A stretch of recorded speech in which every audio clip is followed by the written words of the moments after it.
afternoon. Thank you all for joining us. There's food in the back, help yourself. There's one or two restrooms in the rear, and the location bikes if needed. So thanks again for being here. All the effort that you put into this has been very meaningful to the process, and we're really excited about what we saw last night. I think we were over 30. What was the count now? Yeah, I think we were close to 40 by the time it was all said and done. Fantastic. That's amazing. I was so excited. I was telling town manager Mark Warner that I was excited. There were people there I didn't know. It was fantastic. So I think we had some really great community engagement that we haven't had at that scale in the past. So we're really excited to take the next steps in downtown action strategy. I don't want to talk about revitalization because that's kind of what we've always been doing, is what we're always about every day, just getting better.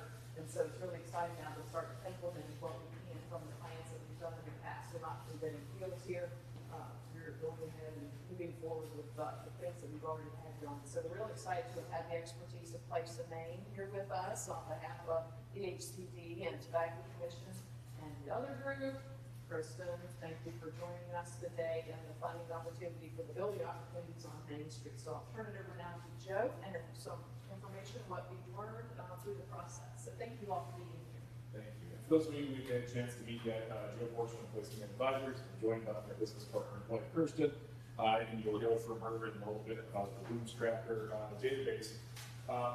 This is when we started doing these presentations, but this is a record for us, the number of partners that we have to have on the slide, because this is one of the things that we think is so special about this program is because of the number of partners that are on the slide. Typically, we work with the community, we work with the state, it's one or two partners. And here in Virginia, there's a real commitment to downtown revitalization and being able to help, in particular, real estate. And so we're really fortunate to have all these partners continue with us. What I want to go through today, we have a lot of information to go through, and I'll start out, and I'll apologize. I'm sucking on a cough drop, I got a bottle of water. The medication that I'm on gives me a dry cough from time to time, so if you see me stop for a second, that's what I'm trying to do.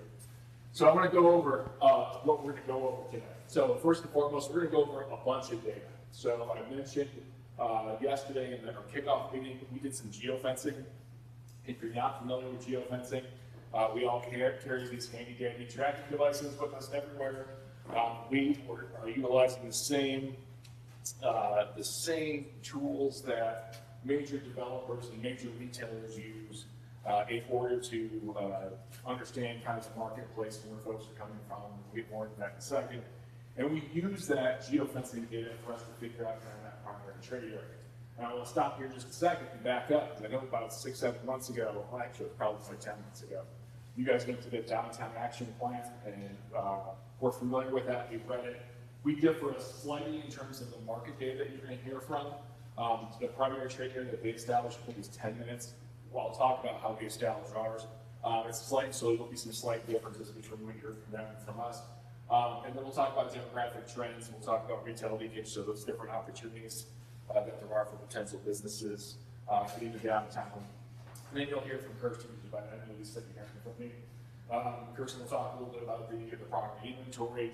Then we'll talk a little bit about the community input from last night. And as Mary mentioned, near 40 folks turning out. What's a really nice turnout. And to me, one of the best things is when Mary said that there was people that were treating them. That's one of the things we like about that particular exercise, because we're turning people out that we don't normally see come out to public meetings. And then we'll talk about some of the general overall recommendations. Again, realizing you guys already have a downtown action plan, we're not looking to recreate the roadmap. The way we try to view it in our work with what you guys have done previously is the work that the downtown strategist did was kind of here. We're trying to winnow that down and get into people buildings and how to help real estate in particular when it comes to those things. Now, let's talk about geofencing. What we did is we geofenced what we call your Main Street district, which is essentially, I think, your historic district. So it's significantly more than just downtown, but some of the adjacent areas. We're like Bedford, Star, and then almost down to, was it 650? It stops just short of 650, right? So you can see, you'll be able to see when we show some of the district, just how big that was. But what we did is we looked at 2 years worth of data. And in those 2 years, we saw 5.4 million visits just into the district. So that 5.4 million visits includes anybody who lives outside of the district. So if anybody lives within the district, it doesn't get counted, it doesn't get counted. But that shows the number of folks who've been in the district, and they've got to be in the district for 5 minutes or more. So it's not simply people who are driving through town. We want to eliminate folks who are just simply driving through town. So what we saw over the course of 2 years, you know, if we were to divide that number in half, that's almost 3 million visits. Well, I'll give it back. It's 2.5 million, 2.75. So you can go to math before. But you have a ton of visits that are coming in, and yes, some of them are coming from those remembrance of the Bedford boys, but we're seeing a lot more traffic than you think you will, and I'll talk about where that comes from in a second. But I want to show you what that looks like. So this is what the visits were over the last 2 years by day. So if we're going to map those out, what's really kind of telling to us as we look at this is you can see that trend between year 1 and year 2 is you see that we've seen more and more traffic this last year than we have the previous year. And the reason that we like to look at multiple years is to be able to see what's the trend doing. And the trend is we're seeing more foot traffic. And so what we did is we pulled the top 10 days of which you had people in the district on foot. And we see that every single day in the top 10 was last year, was in 2025, not 2024, 2025. And I'm guessing that some of these coincide with some events that you guys are doing downtown or something else going on downtown, but you're seeing some of these being 11,000 visits. And by the way, if you come downtown once during the day, it counts as one time, and you come downtown 3 times during the day, it still counts as once. So even if you come into the downtown, you live outside, you come in downtown, you go home, have lunch, and come back, that still counts as one visit. So we're seeing 11,681 visitors on Halloween of all days. And one of the things you need to understand about this data is sometimes it's off by a day or two if there's a data lag from the system that we were able to pull it from. But typically we're seeing some pretty decent numbers as we look at that. What that looks like from a monthly standpoint, or sorry, this is a weekly standpoint, you can see by the week which weeks are more popular. Not surprising, the 2 lowest ones, that's always the one that draws my eye. That's the week after Christmas. And it's literally every community that we work in, we see this big drop off in downtown visitation the week of and the week after Christmas. It's just, for some reason, it just happens that way. This is visitation by days of the week. So you can see here that you guys have a pretty steady flow of folks coming downtown. Obviously, Sunday's kind of a slow day, and we see that that's normal in a lot of communities because we see a lot of businesses closed. But you can see, actually, it's pretty steady. Being a county seat, as you are, that helps account for a lot of good traffic in the downtown as well. But Friday is far and away your most popular day downtown. And to me, one of the most important slides is this next one, which is time of day. When are people actually in the downtown? And this is important for us when we talk about with downtown property owners, and especially downtown businesses, about when they should be open. And in our world, working in Main Street and downtown revitalization, the constant dial is how do we get businesses to stay open after 5? And we always get in this conversation about, you know, you should be open after 5, you should be open after 5. That's the opinion. What I love about this data is that this is data. I'm not telling you should be open after 5. I am telling you that the 5 o'clock hour is amongst the 8 hours that are the most busy in downtown. You see the difference in that conversation. I'm not telling you my opinion. I am telling you data. And the data shows that there is a significant amount of folks who are in the downtown past the 5 o'clock hour. And by the way, when I say 5 o'clock hour, that's 5 until 6. When I say 6 o'clock hour, that's 6 until 7. So you can see that there's still a significant amount of foot traffic that comes into downtown, despite the fact that a lot of retailers close by 5 o'clock. So this is important things to share both with the existing businesses, but any prospective businesses as well. Because that way they know when they start to set their hours, that maybe being open, you know, for depending on what they're doing, that they understand that they're missing out on an opportunity after that. Now we get to who's coming into downtown. Where are they coming from? And so we track by zip code. And there's a couple things that really kind of stand out here. First and foremost, the one zip code above everyone else is Bedford. downtown Bedford serves Bedford.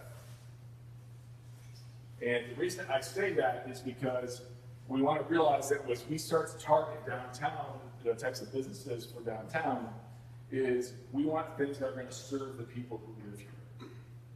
We don't need to build a Disneyland type of a thing where we're trying to capture the visitors necessarily from any of the surrounding attractions. Kirsten and I share a really strong philosophy about tourism, how important tourism is. We believe it's part of that kind of development. But what we also tell communities is you don't build yourself for tourism. You build yourself to be a great place for people to live and come and to visit. The tourists will find that.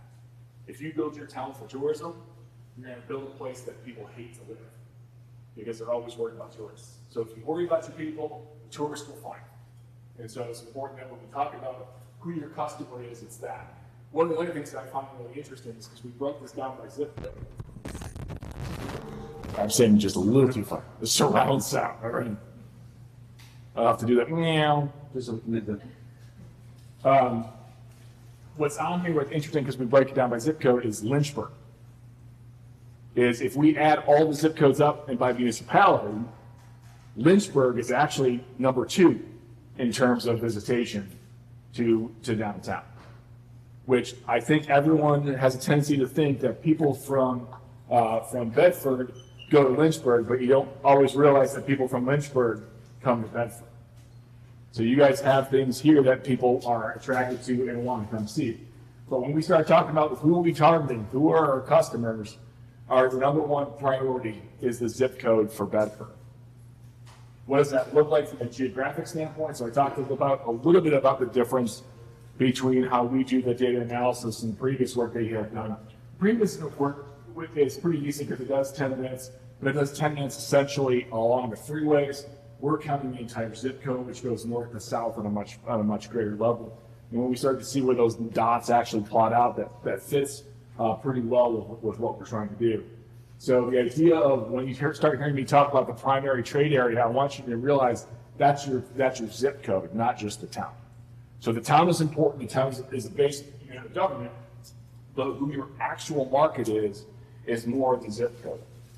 And when we look at your demographic trends between the town and the primary trade area with your zip code, you can see how much bigger the market is when we consider the zip code other than just the town. One of the nice things that we're seeing here in Bedford versus other places, and a lot of rural communities that we work in, where we're seeing a declining population. That's not the case here. You guys are an increasing population. You guys, not only within the town, but within the greater area. That I can tell you that's a much more positive conversation to have with developers. That's a much more positive conversation to have with prospective businesses. How we see that translate to households, which is also important. We see that same kind of upward trend. It's what's interesting, what we're seeing with households, and I'll talk more about households in a second, and because it's important for us to realize from a development standpoint, it's important for us to realize from a business standpoint, is the number of people per household. I'll talk more about that in a second. But again, you can see increasing, even though it's modest, we're still seeing an increase in both population and household, which is super positive. Any questions so far? I realize I'm giving you the fire hose and I'm going fast, but I want to make sure. Can I ask a question? Yes, sir. Do you include Parkway, visitation from the Parkway, is that an issue in there at all? So visitation from the Parkway, as long as they come into downtown and they're here for more than 5 minutes. So it's not just passing through for any visitor. So when we look at all those zip codes, I showed you the top 10 zip codes. Your actual list, I believe, is something crazy like 500 zip codes that have been here. If not more, it might be closer to 1,000. I forgot to look at the spreadsheet this morning. But what we really want to narrow it down is who's the most likely. And the most visits we get is from the existing zip code. Joe, Yes. we're going to save the presentation. Today's presentation is PDF, and Mary will have it this afternoon. So don't feel like you have to memorize any of these numbers or take photos or notes or anything like that. You only have all of this data yet today. Plus, this will be loaded up to YouTube, and so if you're having a hard time sleeping one night and you want to fall asleep to the lovely sound of data. I want to talk a little about income. This is a chart of the income breakdown between the town and the zip code. What's nice to see here is we got Bedford at as an average income of $76,600. call it 76.7, and the primary trade area is 83.8. And we look at the median, that's obviously slightly lower.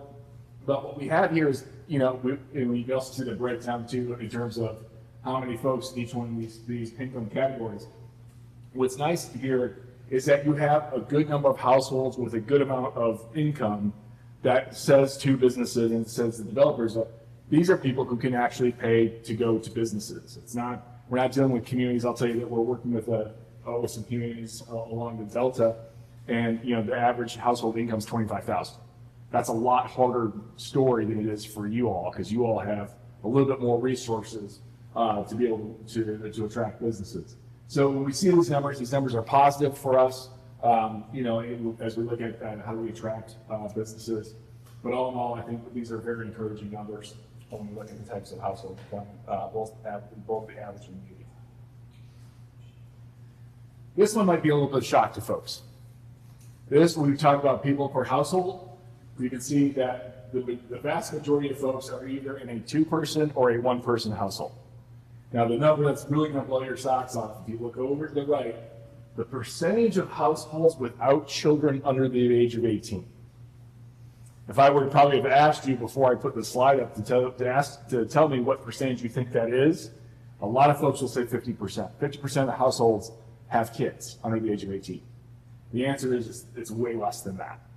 So when we look at Bedford, the town of Bedford, 77.7% of households in the town do not have kids under the age of 18. When we look at Bedford County, 73.5% of the households do not have kids under the age of 18. When we look at the state of Virginia, 70.6%. By the way, Bedford County is more in line with the United States average than anywhere else. So as a country, what we're seeing is fewer households with kids under the age of 18. I know Ben's doing his best to try to make up for everybody. But the idea is we're simply just seeing fewer kids. We're seeing fewer large families. We talk about the per-person households. We were somewhere else in Virginia last year, and somebody said, yeah, but we've got 7-person households here because we have a lot of people in household. And yeah, maybe you do. You got a handful of them. But the vast majority that we're talking about, if we want to try to hit big averages, are 2-person and 1-person households. And what we're seeing and you'll see this reflect a little bit in the retail categories, is that we're seeing pets replace kids. And with younger generations, they're simply having, I think about, the neighborhood that I grew up on, the street. I like to tell the story about the street that I grew up on. The house I grew up in, there was 5 of us growing up. Today it's my mom. Next door, there was a family of 4. It's Mrs. Helios. Down the street from that was a family of 5. Now it's Mrs. Hart. So we're seeing this kind of shrinking of our households, and part of that is our boomers aging in place, which there's nothing wrong with. But this idea that we're just seeing fewer households. And when we start matching that up with household types, which is this next type, we see far more single-family housing than what we actually need. And so you hear about the housing crunch, and the housing crunch is real. But one of the biggest issues that we have with the housing crunch is that we've got a mismatch between what the market needs and what's available. And so we'll see a ton of single-family homes. I want to say that we saw this especially in Southwest Virginia last year, where you have these big old giant homes. You guys have several of them here too. And there's just not a family of 7 to be in there. And so what you're seeing is people who are 1 and 2 people trying to live in a home that's huge. So we've got a little bit of a mismatch in the market, and that's going to play a little bit more into our recommendations a little bit later. Any questions on this stuff? So one of the things that we find so jarring, especially when we talk to folks about the percentage of households without kids that are under the age of 18, people per household, is that we have in our head, that Leave It to Beaver, where it's mom and dad and 2 kids, and that average hasn't existed since 1960. And so what I do with this data is I want to try to reset where you are on the map, so you understand kind of where the town is and where your general community is in the grand scheme of things, and understanding kind of where your demographics are. Any questions on that? All right. I want to move on to retail leakage. If you're not familiar with the term, don't worry, it's a nerdy thing that we in downtown worlds do. But what retail leakage is simply the difference between supply and demand. It's understanding the supply of companies in the businesses that people use. And the difference you want to understand is sometimes we have more demand than we have supply. And when that happens, we have a gap. And what you need to understand about a retail gap, or when there's more demand than there is supply, is demand gets satisfied. So if there's not the supply here, guess what happens? They go somewhere else. And I'm sure everyone in this room realizes probably where they go. They probably go to Lynchburg, or they probably go to Richmond, or they go, or sorry, not Richmond, Roanoke from here. But they'll go somewhere else to get those things. And before anybody asks, because I know somebody's going to ask, online sales. In no community, including yours, have we worked in where online sales exceeds 16.5% of all purchases. Is your biggest retailer Amazon? Probably. But in no community have we worked in has that number exceeded 16.5%. That means 83.5% of sales still take place in brick and mortar. Is the online component important for retailers? It absolutely is. Do people still order online? They absolutely do. But what I'm telling you is that 83.5% of sales are still in brick and mortars. So a lot of folks are going to say, well, downtowns are going to die because nobody's buying stuff in person anymore. That's false. All the data says that the vast majority of sales still take place in brick and mortars. So this idea that demand still gets satisfied is important to understand because it's just getting satisfied somewhere else. Occasionally we run into situations where there's more supply than there is demand, and that's what's called surplus. Is a surplus a bad thing? Not necessarily, but it happens. It tends to happen in larger categories, and what I mean by that is when we talk about retail leakage and all the rest of that stuff, there's about 103 different categories of retail types, and that'll happen a lot with new car sales. Because all the dealerships gather together. We'll see that with fast food because all the fast food gathers together. So we'll see that in certain categories, and I will tell you that you guys don't have a surplus in a lot of areas. You guys actually have a lot of gaps. So that means a lot of places losing money. So I talked about this being your primary trade area. This is your zip code. Let me ask you, how much money do you think is spent on an annual basis in this zip code? And what I mean by that is this is everything from groceries to cars to dinners out to clothing, anything that you buy. It doesn't count rent, it doesn't count mortgage. But anything else that you'd purchase, how much money do you think is spent on an annual basis in the zip code? Any guesses? Come on, take a wild guess. 40 million. 40 million. Any other guesses? If we're going Price is Right rules, you win. But the answer is almost $500 million. 467.8 million. I'm going to teach you how to read this chart real quick. This first left-hand column tells you that top line is everything. The second line is just effectively anything that's retail-based that's not prepared food, and then that last line is prepared food and drink. So we see that there's $467.8 million of demand, and there is only $365 million of supply within the zip code. That means 102.5 million leaves the zip code every year and goes to Roanoke or Lynchburg or somewhere else to spend their money. The good news about that is that if you're a small business owner, that's not money you have to invest. That's money that's here. And so if we can capture some of that money back, that's way easier than it is than trying to invent new money. We don't have to necessarily try to attract people from outside. You got them here. We just got to try to keep them here to buy more things here. Now that 467.8 million, that number, that demand's going to grow in the next 5 years to 506.7. So you guys will go over that $500 million mark in the zip code sales, which is that 102 million, 102.6, that's going to jump to 141.5 if nothing else changes. it's a little ridiculous to assume nothing's going to change from a business standpoint, but we got to make some assumption. And that's our first assumption. 141.5 million is going to leave this zip code every year and go somewhere else. I don't know a single small business owner who wouldn't want a piece of that, right? So what categories are people leaving the most? We did a couple of things first and foremost. We wanted to look at the types of retail categories that are the most successful in downtowns versus just anything. So we took out things like Sam's Club. You know, we took out Walmart and Target. We took out the big box categories. People are going to spend those. Downtown doesn't have space for them. By and large, you have to be a much larger city to get a 2-story Target into your downtown. Not happening in Bedford. So what we wanted to do is we want to look at what are the categories that make the most sense. So we found 14. And I'm going to show you what those are right now.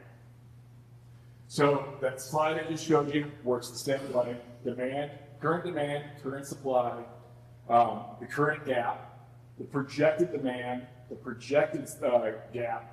And then what we did is in each one of these categories, one of the secret sauce that we do, and part of our secret sauce as consultants, is we track the national sales per square foot in each one of these retail categories. So what that average sales per square foot is for furniture retailers, we keep track of. And we take that gap and we divide it by that national sales per square foot, and that translates into real estate. That translates into the amount of square footage that the town could support sustainably if you were to capture all of it. A couple of caveats here. First and foremost, you are never going to capture all. If you capture 40 to 50%, you're killing it. You're doing a great job. So that I want to set that expectation. 2, this is not a priority list. This is a list based on the North American Industrial Classification System, which I couldn't come up with a nerdier term if I tried. But when a business starts their business, when you file your federal tax ID number, every single one of you have selected what your NAICS code is. Do you remember ours? I said so many, she's been so many, it's like she finally looked it up one day. But if I were to ask any of the other small business owners what your NAICS code is, I guarantee you can't tell me without looking at it. So the warning with that is that if a business has pivoted or if they selected the wrong NAICS code, there is no federal overseer that goes, no, you're not that NAICS code, you're this one. So all of this data is self-selected in terms of what category you are. So if somebody did not select themselves correctly, the data is going to show how they selected themselves. And I always like to give the example of working in North Bend, Washington a couple of years ago, and they showed that they had 0 clothing stores in their downtown, yet they had 3 extremely successful ones. And it turns out they had just miscategorized themselves. So we had a chance to talk to those property owners or those business owners and do that. So let me get through these categories real quick. So I want you to take that maximum supportable square feet. If we start cutting those numbers in half, those then start to become, I think, realistic targets in terms of that. Now, when we see furniture, and there's another thing I'll point out real quick too. You can combine categories into a business. And if nobody wants to ask the question in advance, I'll do it. What about Walmart? Walmart is its own category. We didn't include it. They have their own numbers. That number already exists. All the rest of that stuff, all those big boxes, they're all, no matter where they are in relation to you, they're their own category. We didn't even include them on there because they have their own set of numbers, and this is outside of that. So, furniture, retailers, and home furnishings, the difference between those two things, by the way, home furnishings is the stuff inside the house, whereas the home furniture is the literal couches and love seats, and that's the big pieces versus the small pieces. Think about it that way. So what we'll see sometimes is those businesses do all the same stuff, right? You see home furnishings and furniture stores. If we combine those 2 categories, you're looking at up to 30,000 square feet. That means you could probably fill 10 to 15,000 square feet alone with furniture and home furnishings. Pharmacies and drug retailers, so this is pharmacies, essentially 21,000 square feet. Cosmetics and beauty supplies, 10,000 square feet, almost 11,000 square feet. Another category called other health and personal care retailers, 6,800 square feet. I realize you guys actually do have some of these businesses. And one of the things I thought was really interesting as we were going over the notes last night was the number of folks who were saying they wanted the types of businesses you already have there. We had a number of folks say, man, I wish we had an ice cream parlor at Uncle Waffles. That right. Yeah, Uncle Waffles. Wish we had a candy store. You guys have a brand new candy store, like right around the corner. So like part of this is having the market understand what's available, but still we want to make sure that folks understand what's currently leaving, what you currently have. Clothing and clothing accessories, 48,000 square feet. That tells us that there is a ton of room for boutique retail. And we know that you've got one kind of higher end shop. And I will tell you that market is one reason why the business will succeed. And there's a million reasons why they fail. And so just because that there's opportunity in the market doesn't guarantee success, because it all comes down to how you execute your business. And whether or not you've got the right product mix, you get good customer service, you're open enough days of the week in order to do this, that we have those sorts of things. So we certainly see the opportunity for clothing retail in downtown. Shoe retailers, typically in the past, I've really kind of poo-pooed this line item because we haven't really seen a model outside of like a Payless shoe stores or something like that wouldn't locate in downtown. Until more recently, we've come across the more specialized shoe stores. So running shoes, outdoor hiking shoes, and especially in places where you're close to the mountains, we start to see those types of shoe retailers. So that certainly is a possibility. And again, we're not talking necessarily 8,700 square feet, but if you were to get somebody to come in and fill 2,000 square feet with a shoe store, that'd be killer. That'd be great. We go to the next slide. These are getting interesting. The hobby, toy, and game stores, I like to include on here 5,400 square feet. And I want to clarify, does this mean a traditional toy store? Sure it does. What it also includes are what we're seeing more of the, what do they call them? RPG, the role-playing games. So Magic the Gathering, Pokemon, all that kind of stuff. And if you are a Gen Xer or a Boomer, you have a tendency to think, well, that's just the kids. The millennials, the folks who are now, in their 30s, they have disposable income, they love this stuff, and they spend money on it. And we've actually seen a few. One of my favorite examples is in Opal Lake, Alabama. The card store got a beer and wine license, so they actually host game nights, and they've got a bar that you can go and you're playing Magic the Gathering or whatever the game is, D&D.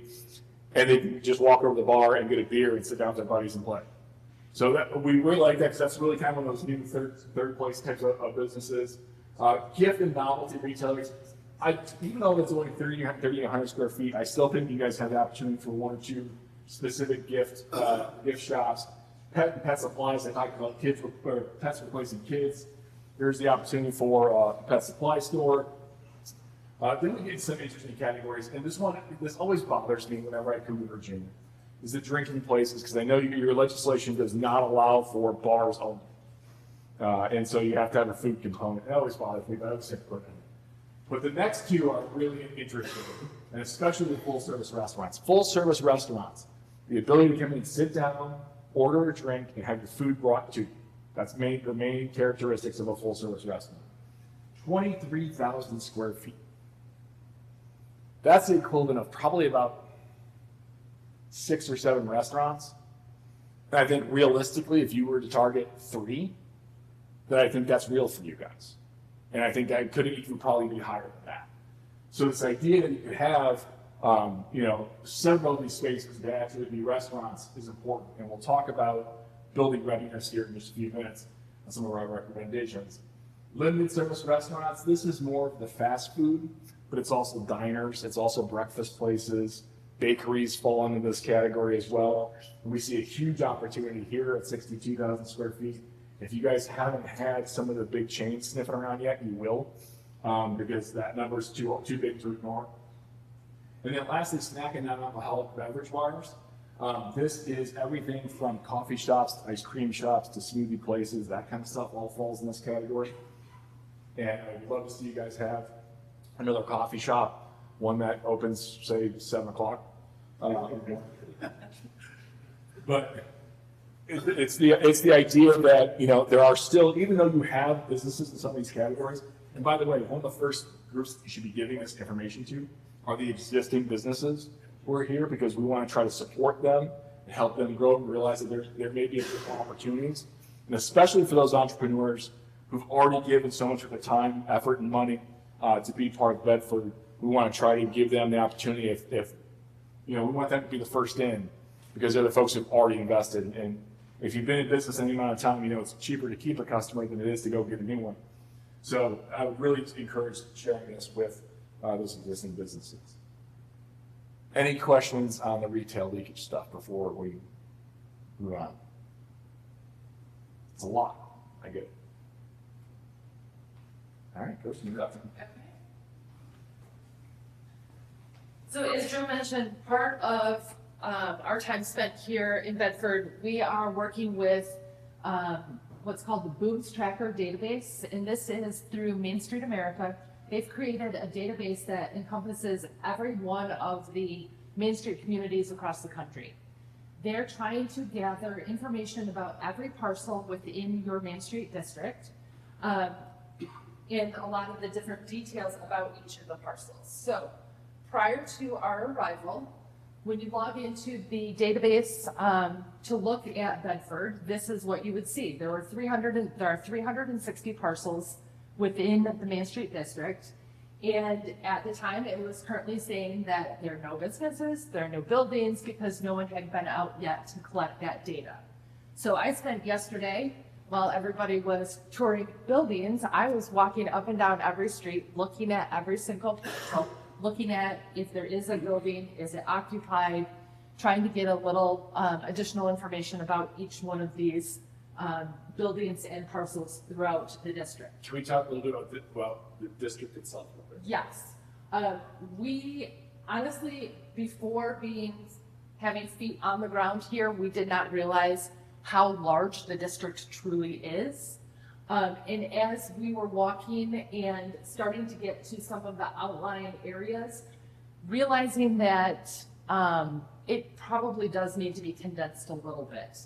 As you start to look at, and that's just from the Main Street side of things. Now the historic district, just as we start looking at what a Main Street district truly should be, it's typically walkable. There are certain areas that you probably aren't necessarily going to walk to or from. You're likely going to drive. So I do believe Virginia Main Street is going to take a look at this and make some suggestions as to how that could be altered a little bit to condense it so it isn't quite so spread out. One of the other things that we noticed, so the boundaries were submitted to Main Street America. As they put this into the database component using GIS, they didn't draw the lines perfect, and you can't really tell on this slide, but you will see it in a couple minutes. There are some of the properties and parcels that are beyond the borders that were selected to be within the borders. So we did not collect data on that, but we are moving along quite well. After about 24 hours of collecting data, we are 76% complete. There are several, I believe there are about 50 parcels that are beyond the boundaries that need to be removed. So we'll be working with the folks with the database to make sure that happens. But this, and I know it's probably a little difficult to read, but I know, Mary, you have access if you haven't logged in yet to the database, and I'm happy to walk through it with you sometime via Zoom so you can take a look at the information that's included. This is the general overview page of the database itself. Very top level information. We can drill down and take a look at the parcels themselves, 357 parcels. You have some very interesting pieces of land within some of the parcels. There are parcels that look like it should just be like a long rectangle, and all of a sudden there's a triangle in the middle. Like, what? Why is this a separate parcel? Don't know. It's all part of a parking lot. There are two triangles that sit side by side. In leaseholds. Okay. And so we've seen, pardon? All those parcels that noted like 25 feet back when, a long time ago. Oh, yeah. They combined. Yes. Well, I would recommend the farmer's market area, as we were looking at that, those parcels yesterday, and I believe it's 18 or 19 parcels that make up the farmer's market and the parking lot behind it. So some of this information, you know, we realize there are 357 parcels, but that does not mean 357 spots for buildings or properties at all. And at what time we had this here, did you look at the old Main Street, map? The old Main Street boundaries? Yeah. I don't think we've seen them. I think this may have been based off of the old Main Street boundaries, is my understanding. This was the last one filed on Main Street before it closed in 2018, so they expanded their boundaries before they ended, as I understand it. So I don't know if one may have been on file. So they incorporate fields into it, I guess. Yeah, I mean, if it mirrors the historic district, it makes complete sense because it incorporates the multi-story industrial buildings that, some of those can over the lofts. Like, your historic district should include those buildings because that way those building owners can take advantage of historic tax credits, but it's not part of a true downtown district. I think that's just the distinction that we want to make, is that the downtown district should look different than what your historic district is. Not that either of them are wrong. It's just that the downtown district should actually be smaller than what it's presented as. So as you'll see, we're able to identify a number of vacant buildings, a number of opportunities for upper floor residential. We are still working on, I believe there is a category for cultural and historic significant buildings. I need to go back in and make some edits and include information from some of the information that Mary's given us about history. Just because there is an opportunity, as folks are looking for somewhere to locate in Bedford, this will be a great resource, and they'll be able to garner a lot of information about the community and the opportunities that exist. One other thing that Main Street America has implemented this year, or starting to roll out, is while it's great that we are tracking all of these different parcels, but when we fill out the information about the parcel, it asks if there's a building, if it's vacant, or if there's a business. It never asks about the business. It doesn't ask what type of business it is. So last year was the first year of this database. So they're constantly evolving and making edits and upgrades. And one of the things that we've seen for this year is there's now a form that Mary can send out to all of the business owners. It is all online. They answer a few questions about their business. It drops in the address. It auto-populates back to the database. So now we can tell, okay, great, we have all of these buildings that have businesses within them. Now we can say whether or not that is a retail business. We can say if it's a restaurant, and it starts to get a little more granular about what's happening in your district. That is the Booms Tracker database in a nutshell. Any questions on that?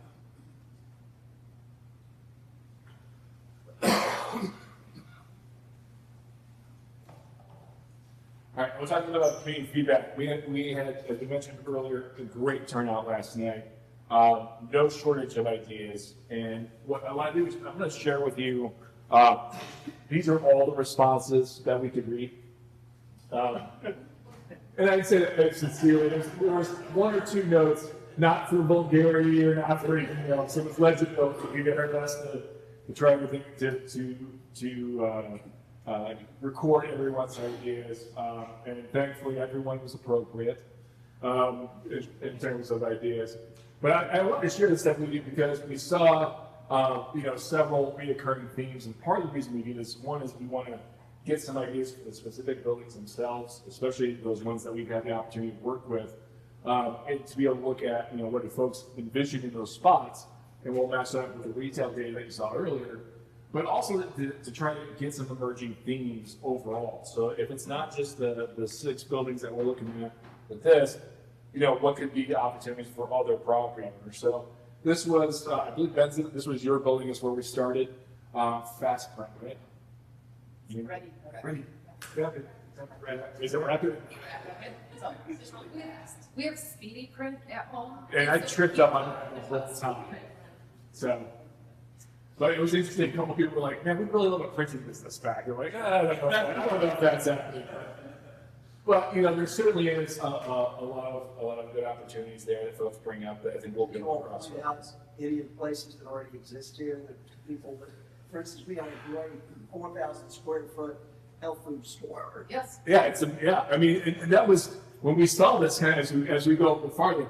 We saw folks mentioning things time and again that, and this was a part of our comment, and what leads into one of our recommendations here in a minute, which is people don't understand what you guys currently have. Because again, we see candy shop in your club. We know you got a candy shop, like it just opened not too long ago. Like you see this stuff over and over, but there were some other things that we saw bakeries a ton of times. So the opportunity for a bakery, we saw gift shop. What I found really interesting is we didn't see a ton of restaurant suggestions, which is a little bit of a disconnect from what we see from the data and some of the conversations that we had. But we still see a lot of good information. We saw a number of folks, hamburgers and hot dogs came up a lot. I'm not sure if that was one person who really had a hankering for hamburgers and hot dogs. But we saw, some variation of that as we went. We look at 122. We just want to look at a good, I think we had 8 buildings total that we looked at. And we did see some type of outdoor outfitter, hiking, biking, camping gear on almost every single building. So, and one of the things that We know that we. if you noticed last night, there are several different colors of Post-it notes. When we get something that repeats on different buildings, we'll go back and take a look at the sticky notes. We'll look at the handwriting to see if it's the same handwriting, because sometimes that happens. We'll look to see if it's the same color sticky note. Sometimes it's the same person, but a lot of times it's not. We did not see any crossover. So it's coming up on multiple buildings, whether it was the outfitter idea or the bakery. Cash Bakery came up, I think, 13 different times last night. And some of them were really kind of niche, like the shop selling World War II equipment, gear models, and toys, which I could see again the tie to Bedford. But again, this idea that we're seeing these things over and over again. The wine and cheese shop, I think, came up a couple of times. That might have been the same person. But one of the things I find interesting too, that when we go through this exercise, and I'll be curious if it pans out here the same way, is that a lot of times, since there were people here that a lot of folks maybe didn't know, and that was one of the things Mary said, is there were people there you didn't recognize or didn't know. What we'll see sometimes is people who are interested in starting a business come along on one of these, and I'll be really surprised. I won't be surprised. I'll be pleasantly surprised if you hear from somebody who says, we went along on that walking tour and we saw something that There was a was space. one there from Stafford. What was that? Well, there's one there from Stafford, Northern Virginia. Oh, that's right. But they were looking, yeah. So that kind of stuff happens. Again, the outdoor stuff, locally sourced food products. I think one of the things that's important to recognize for downtown, and I had this conversation, Ben, I think Mike could share with our conversation, about when we talk about some of the building spaces here in a minute, is the idea of making sure that our spaces are ready to rent, and that those spaces that are ready to rent, that they're going to match up well with the types of businesses. And the conversation that Ben and I had about his space yesterday was about the drop ceiling. And what I told him with the drop ceiling that he had in there, and the question was whether to replace that or take it down. And the advice they gave was I would take down that drop ceiling, because when you see drop ceilings and fluorescent lights, from a retailer's perspective, or even from a customer perspective, if you go into a retail space and see drop ceiling and fluorescent lights, that says cheap, that says discount, that says, these things aren't always the most positive things about businesses.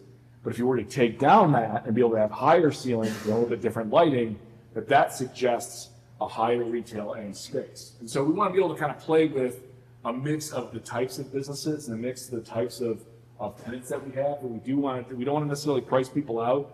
At the same time, we want to make sure our property is making money. We'll talk about that more in a minute. Again, all the stuff we're gonna see, that, it's funny, I said that about restaurants, and now as I'm seeing them up on the screen, we saw multiple mentions of restaurants, so I retract that comment, I'm sorry. But we saw interesting mix of folks and an interesting mix of ideas. Again, multiple mentions about ice cream shop. You know, and I will tell you, based on the idea that we saw, there is the potential for more than one ice cream shop, but it's just something to be aware of. And then lastly, 100 East Main Street. Really an interesting space. And one of the things that we did too, a little bit differently, we asked folks just to worry about the first floor. We didn't ask them to look at the upper floors necessarily. But typically what we'll see in a lot of places that we'll see a large dominance on things that are non-commercial. We'll see people go, well, I wish this was a children's museum, or I wish this was whatever it is. And we didn't see a lot of that here. I think people were thinking about businesses. And I thought that was very, very telling as well, because it told us the folks who showed up, you know, really wanted to see this to be a downtown that serves them, that it was businesses that they wanted to frequent. So that was a little bit of the feedback, and again, you guys will be able to today go through each one of those. But all that data, all the feedback we got today, over the last day and a half, really kind of led us to some of our recommendations. And these are not to supplant the things that you guys have done, but this is to kind of augment and take to some of the next level. And I want to go into more of these in a second. I want to make sure I give some proper context for all of them. But we really think that you guys are ready to do proactive recruitment as a community, and you know, do have a better opportunity to tell your story. And we'll talk more about all these in just a second. We talked a little bit about improving the maintenance code, and I'll explain what that means in a minute. Going to a full-time downtown and Main Street director, you know, to doing that, and I'll explain what that all means. Adding housing, we think is super important, and then I'm going to talk about improving the spaces that we get to each one of these right now. So first and foremost, doing some proactive retail recruitment. Is it the building owner's responsibility to recruitment? It absolutely is. But when the buildings are full of viable businesses that the community wants, town benefits as well. And so I know you guys already have the Better in Bedford website, which I love. Very few communities have gone to that extent. I would just argue you might want to extend that a little bit and be able to post, you know, potential vacant properties and information on that. Maybe some of the data that we can use from the boom track to do that. But to start to use some of this market data that we're giving you and being able to create custom marketing materials around that, branded, so it becomes something that's a little bit more with the whole community. So something you want to share with realtors. We don't want to be in competition with realtors, but at the same time, we want to help drive traffic for them as part of all this. But I'm going to give you a couple of examples. The one on the left is one that we did just real quick for Homer. You guys saw that big spreadsheet, and a lot of times when you see retail leakage numbers, if you're in this work, you'll see just these giant spreadsheets of just math. It's just all these numbers. It's just awful. So what we tried to do is, in the Homer's case, they had about a dozen categories. We broke down the 6 that we thought were the most critical for them based on what their community told them. What we just did is, and this is basically one page of an 8.5 by 11, two-sided that you can print and fold, and that's it. Or it's downloadable. But just kind of breaking down some of that. What does this mean? Like, hey, we need furniture stores. We support 14,000 square feet of furniture stores in Homer. With $8 million in a grocery store. So you can see the ideas are here about just how you start to use that. And then on that right-hand side, this is one of our Main Street organizations in Michigan. This is here of them promoting a private place. And I even argue that the town could do this as well. But you're directing things, even though it's got the brand on it, it gives, when you have a community brand like what you guys have, it gives a level of professionalism to the community overall. But you could be driving that kind of traffic to those property owners and saying, hey, by the way, we know this is a good spot. We want to be able to show you the types of incentives that might be out there for this facade grant or something like that. So you can certainly do that from a proactive. And we'll go into way more detail on all this stuff in the full report. But I want to just show you those couple of examples. Telling your story. This is one of the things that we got to based on, you know, folks repeating the types of businesses that have recently opened up. Like, well, we really wish we had a can shop and that kind of stuff. You can use the social media. Maybe this is, you guys have your academic development page. You guys have the town page. And there certainly could be some sort of augment to that about downtown, and that's where I think Main Street organizations are very valuable because they can do that type of stuff a little bit more easy. But the idea of promoting the new businesses, and again, you guys do a great job in your social media as a town, but we need to be able to promote, and this is something that perhaps the chamber, or if there's going to be a merchants association, something like that could do, with the idea of telling people of the stories about not only what businesses that are there, but telling the stories of the people who are opening that. Because at the end of the day, if you think about who you do business with, people do business with people, right?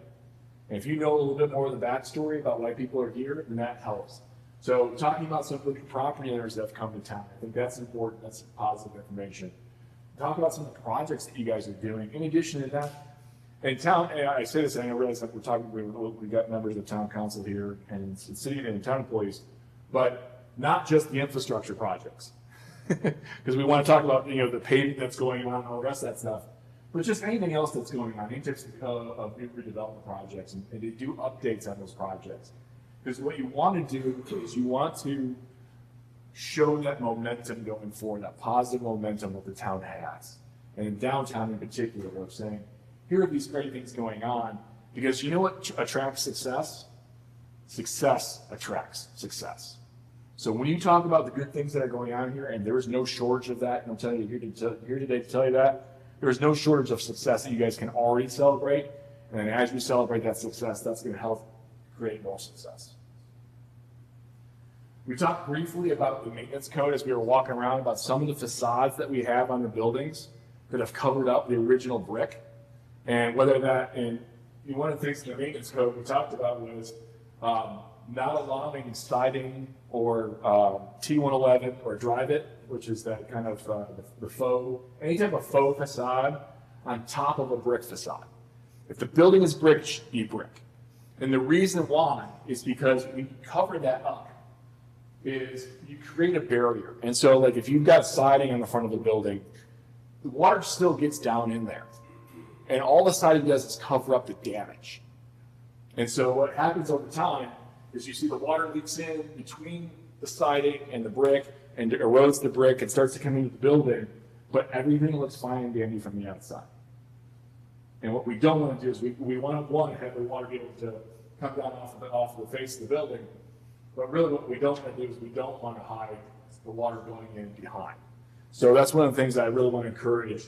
And we've seen a number of buildings, we saw several of them downtown here in Bedford, we've seen other communities where, as a matter of fact, it's the same situation where a truck hit the building, broke the false facade, you could see the brick underneath it, and you go, man, that would be really cool if we could just remove the rest of the crap off that building and make it back to brick.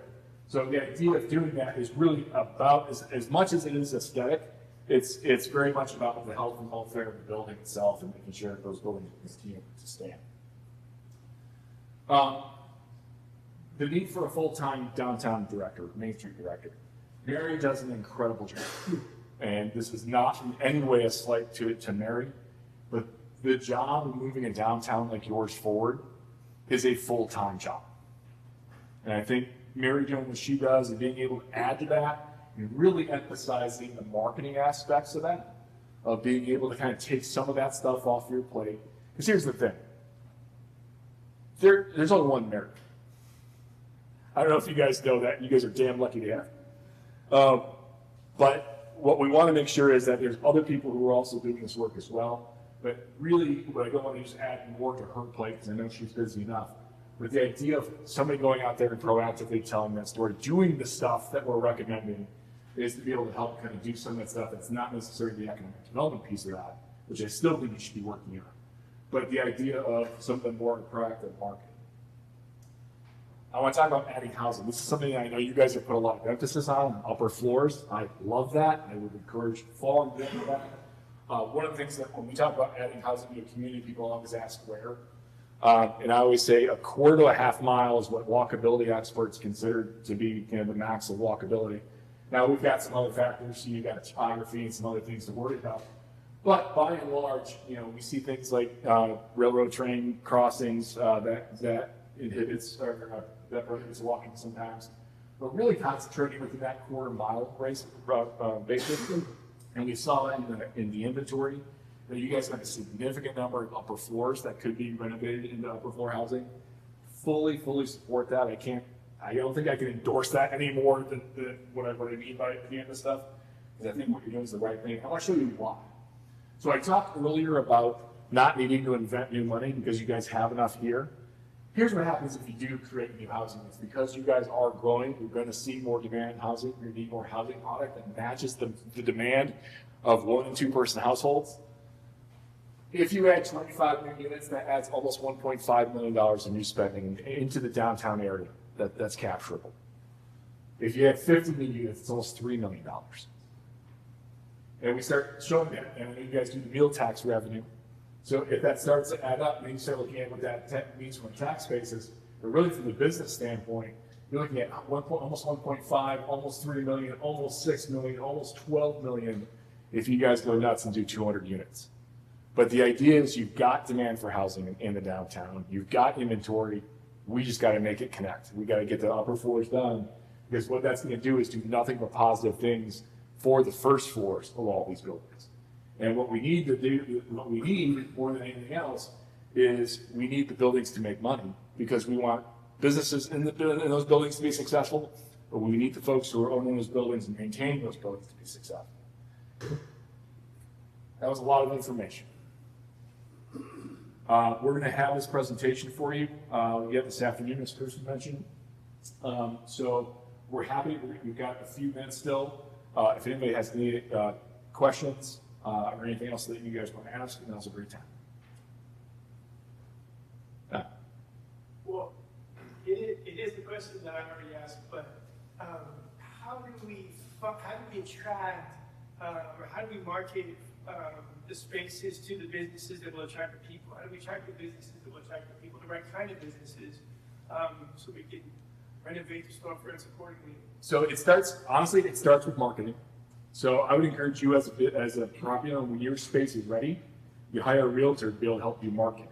But to be able to work with the town, to be able to promote the space. So promotion's number one. So that's one of the first things you got to do.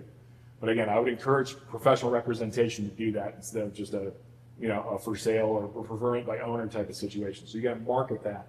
But as we talked a little bit about yesterday about figuring out the targets, one of the things I'm going to do with you and the other property that we had a chance to work with is give you ideas about, based on all this data, based on your space, what should be the targets. And so that starts to narrow that target list for you in particular of the types of businesses that you should be pursuing. You'll give us specific recommendations for the specific spaces, what is the most conducive? Yes. Oh. For those 5 buildings that we went through yesterday, we will do that. Yes, sir. I was like last night with my rent, so I've got 6 buildings downtown. Yes, sir. And we talked about rent rates. In this environment right now, I don't know what rents would be vacant buildings. Vacant buildings will make it somebody's in and build a good business. It's a chicken egg. I really do understand that philosophy, in that some business is better than no business, but that's almost like saying all food is good food, right? Like not all food's good food. Clearly, I've had too much of the bad food versus the good food. I think there's a little bit of a challenge there, and I think that's for property owners. One of the challenges when you get into a low rent tenant situation is that you get stuck in a low tenant rent situation, because if you have low rents, you're going to have the same tenant there for 10 years, and that's not always a bad thing, because that turnover is also expensive as well. You and I talked a little bit about this last night. But what happens though is that you're also locked into that lower rate for 10 years.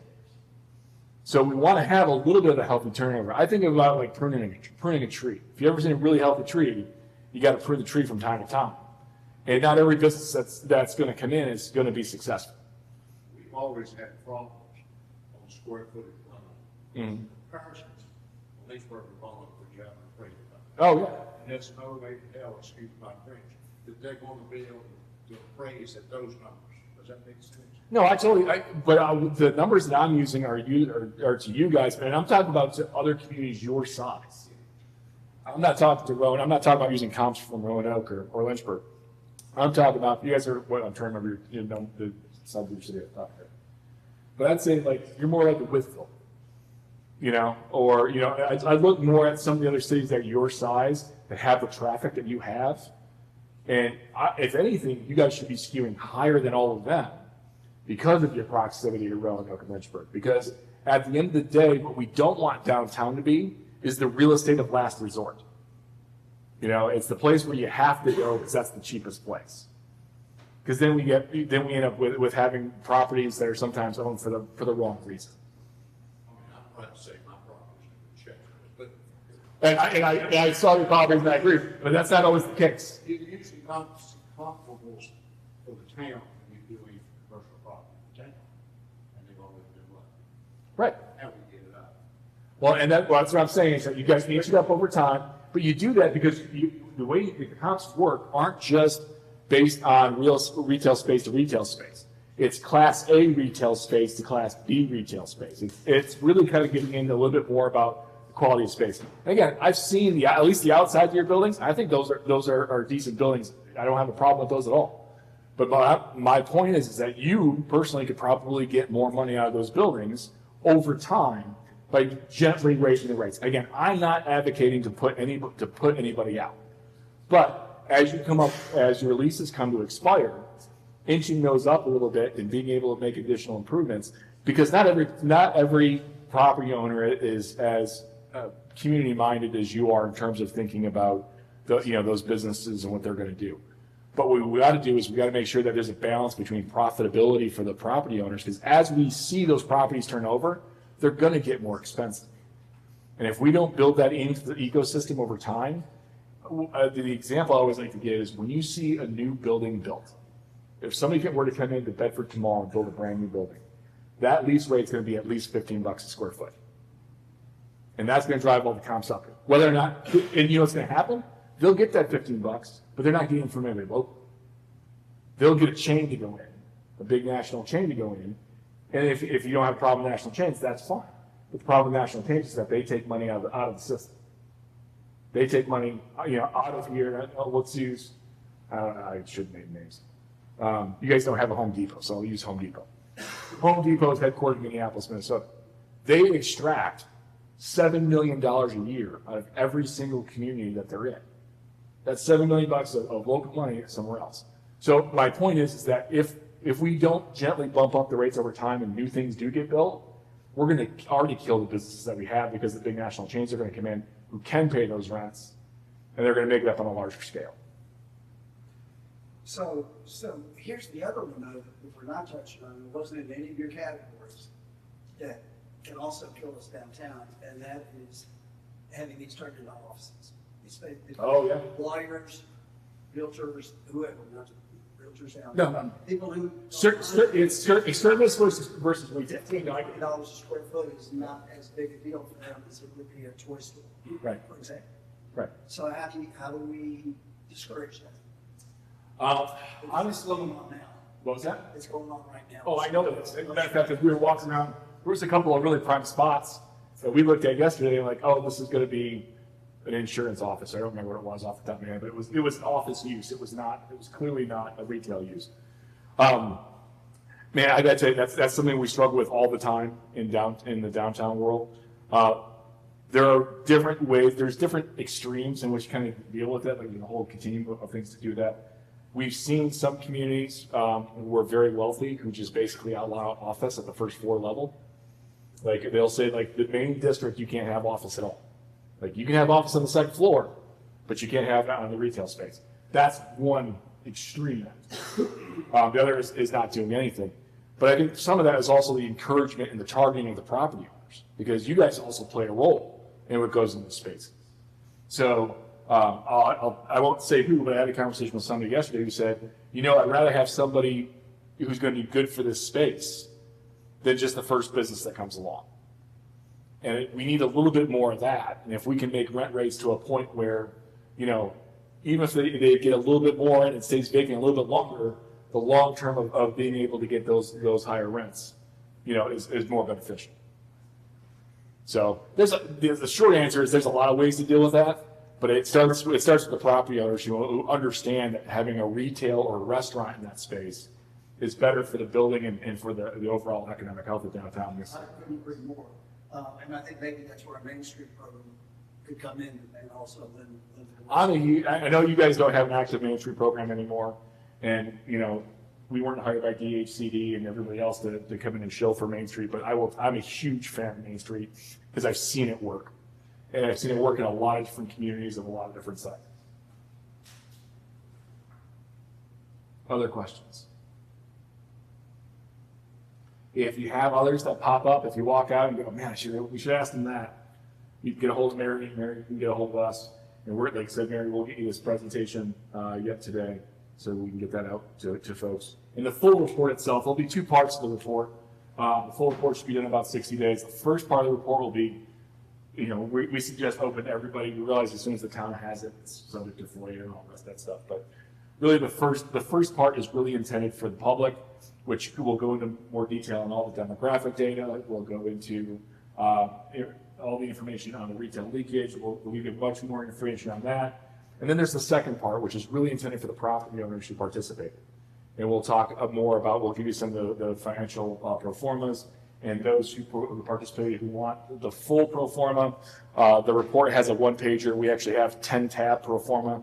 Lots of fun for nerds with numbers. That we'll actually give all those property owners that they want to be able to use and manipulate as they want to see fit as they do their own project. You guys, honestly, I've said this a couple of times, and I don't want you to think that this is consultant speak and I'm just blowing smoke. But you guys really have a charming downtown. You guys have a lot of potential. You've got a lot of traffic. You've got resources. You've got money you don't have to invent. You have opportunity for property owners to improve their buildings and to frankly make more money. You have opportunity for housing. Like, there is no limit to what I think you guys can do in the next 5 years, because I think that you guys have all the components. If I were to wish to work with a community who is in a perfect position to move forward, it would be you guys. And there's only probably 3 or 4 communities that we've worked with in the last few years who I can say something similar, because everybody else has issues of declining population, declining whatever, or not as well resourced in the community, or not as well resourced at the state. And that's one of the things I think I started off talking about the great partnerships here. But, you know, you guys really are fortunate that you've got DHCD and Tobacco Regional Commission and all the other partners around the table who actually have Virginia Housing, who have funding to be able to help make this stuff happen too on top of it. So I think you guys are in a really good spot. Thank you. Thank you, Joe and Kirsten, for coming all this way from Michigan. We appreciate you bringing your expertise to what we have here in Bedford, and we're really grateful for you recognizing the potential that we see as well too, and helping us move that forward positively in the